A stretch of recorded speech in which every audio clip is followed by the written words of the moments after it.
Welcome back with another recipe, Shami Kabab. Half kg chicken, pao chani ki dal, coriander, ginger and garlic paste, onion, chili flakes, green chili, sabat dhania, garam masala. Put all ingredients in pressure cooker.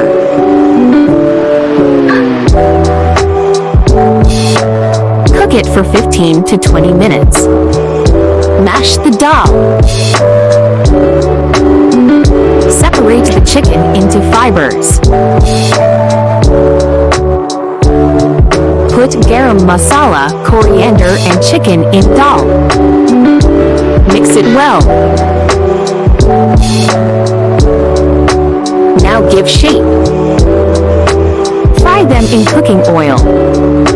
Serve them with ketchup, Hari Chatni or what you like. It is very tasty. Hope you will like, subscribe and share. Thank you.